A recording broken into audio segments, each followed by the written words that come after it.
하나님의 은혜와 사랑과 평강이 오늘 하루도 충만하기를 주의 이름으로 축복합니다. 하나님은 이스라엘 백성들을 출애굽시키신 후에 그들의 길을 인도하셨습니다. 낮에는 구름 기둥, 밤에는 불 기둥으로 그들을 인도하셨는데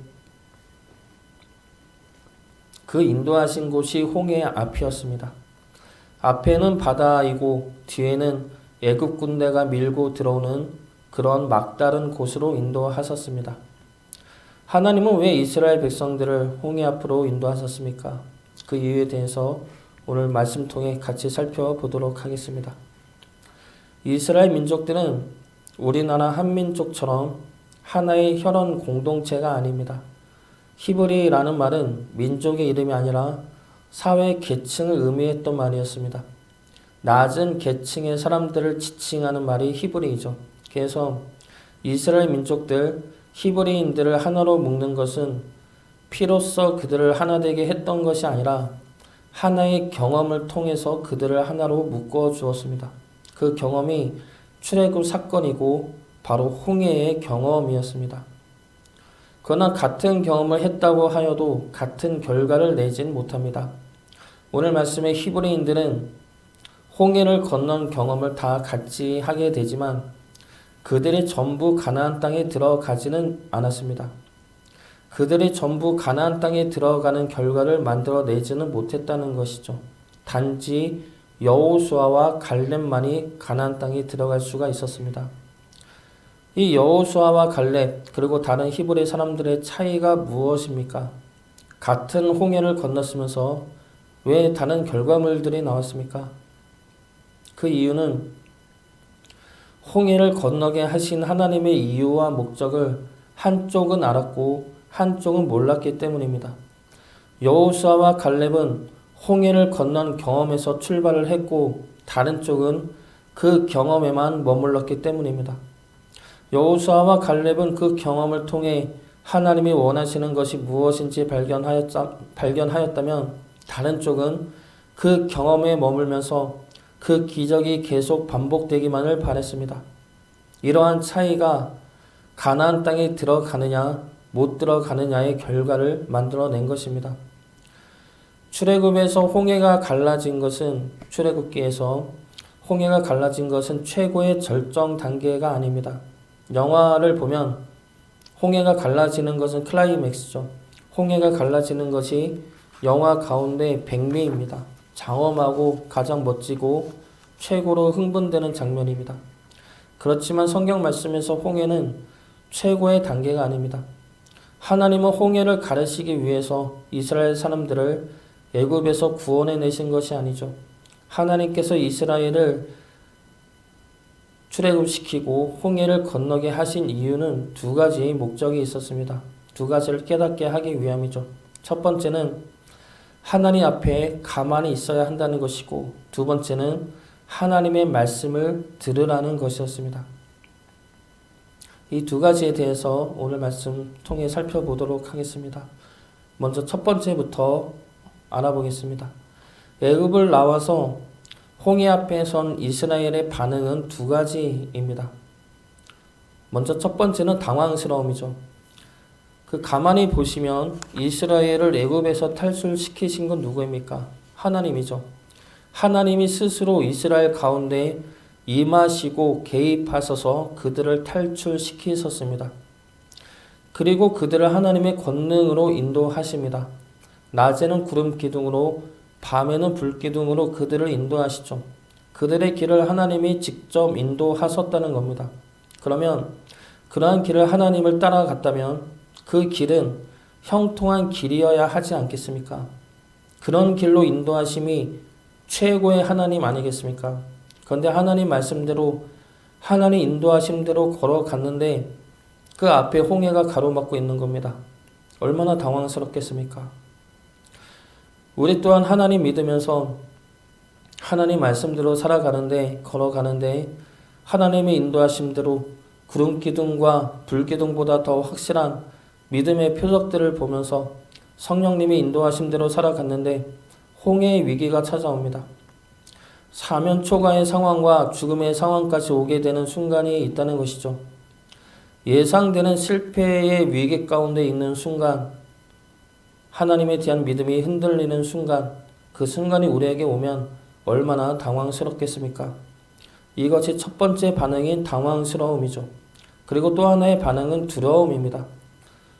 당연히 두려웠을 것이죠. 앞에는 바다고 뒤에는 애국 군인들이 창 들고 오고 있습니다. 전쟁 전술에는 배수진이라고 등에 강을 지고 죽기 살기로 싸우게 하는 전술이 있지만 지금의 상황은 그런 상황도 아니죠. 노예들이 탈출하는데 무기 들고 탈출을 했겠습니까? 그들에게는 싸울 무기조차 없었습니다. 그렇다고 홍해를 건널 수 있는 능력도 없었습니다.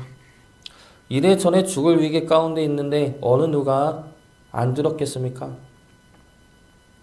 우리 역시 인생의 실패 가운데 있으면, 실패의 위기 가운데 있으면, 그리고 그 버려짐을 경험한다면 두려워하지 않을 사람이 어디 있겠습니까? 다 두려워할 것입니다. 그러나 가장 큰 문제는 이스라엘의 이런 당황스러움과 두려움에 있지 않았습니다.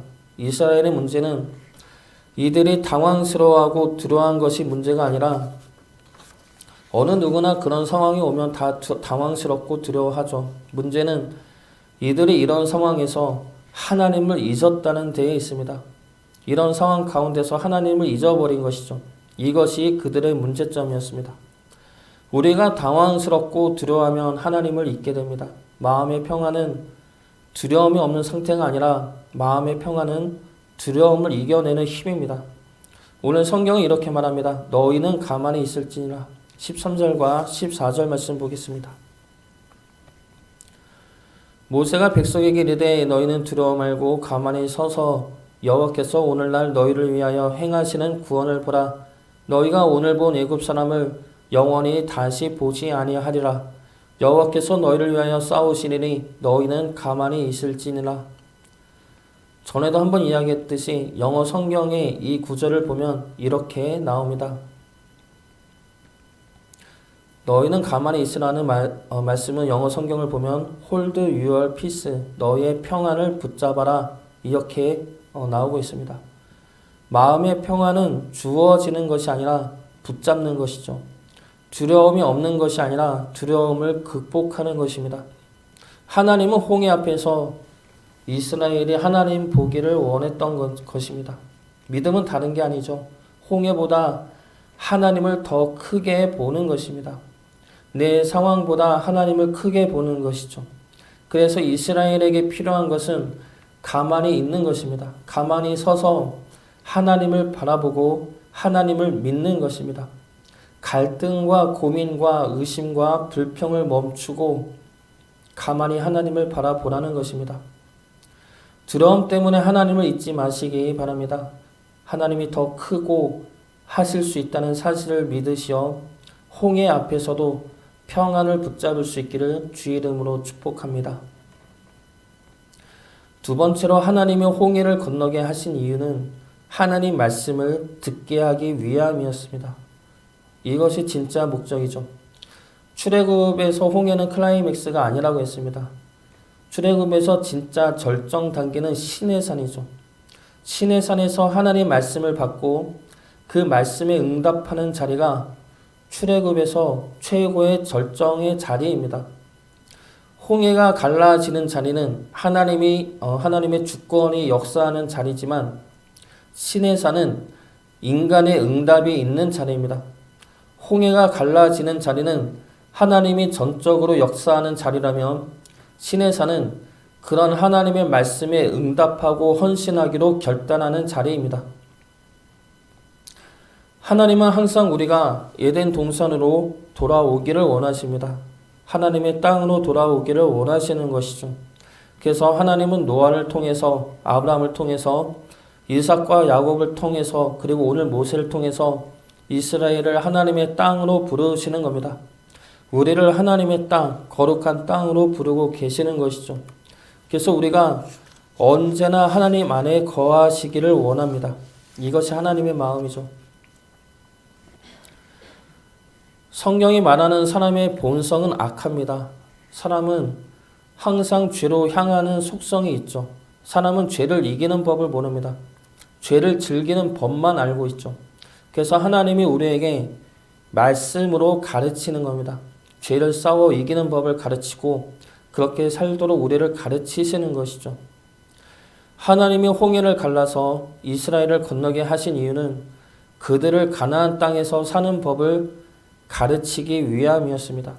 그들을 곧장 가나안 땅에 들어가게 하면 사람은 죄를 이길 수 없기 때문에 어차피 또다시 그들은 하나님을 떠날 것입니다. 그렇게 되지 않도록 하나님의 땅에서 영원히 거하게 하시기 위해서 하나님은 시내 산에서 말씀을 주시는 것입니다. 그리고 우리로 하여금 하나님의 말씀을 듣고 결단하기를 원하시는 것이죠. 이것이 하나님의 목적이었습니다. 우리는 하나님의 홍해를 가르는 역사를 경험하게 될 것입니다. 홍해가 갈라지는 것처럼 놀라운 하나님의 역사를 경험하게 되고 성령님의 뜨거운 체험도 하게 되고 환난 속에서 구원하심도 경험하게 되고 많은 은사도 경험하게 될 것입니다. 그렇지만 그런 경험들에 머물러 있으면 안 됩니다. 그런 경험들을 주신 하나님의 목적을 알아야 하죠. 홍해를 건너게 하신 하나님의 이유는 우리가 하나님을 인정하고 하나님의 말씀을 듣게 하기 위함입니다. 그러므로 우리가 하나님 안에 영원히 거하게 하기 위함이죠. 하나님이 베푸시는 기적에만 의지해서는 안 될 것입니다. 하나님이 주시는 축복만 의지하고 매달려서는 안 됩니다. 하나님이 베푸시는 은혜와 사랑과 축복에만 매달려 그것이 우리 삶에 부어지기만을 기다리고 간구해서는 안 된다는 것입니다. 홍해는 그러한 하나님의 자녀로 내가 살 것을 결단하며 나가는 자리입니다. 홍해는 그런 기적과 축복과 은혜를 풍성히 부어주시는 하나님의 자녀로 살기를 결단해야 하는 자리이죠. 그러한 결단이 우리 모두에게 일어나기를 소망합니다. 우리 모두가 하나님의 은혜와 부르심 가운데 믿음으로 하나님의 자녀답게 살기를 결단하고 소망하며 살아갈 수 있기를 주의 이름으로 축복합니다.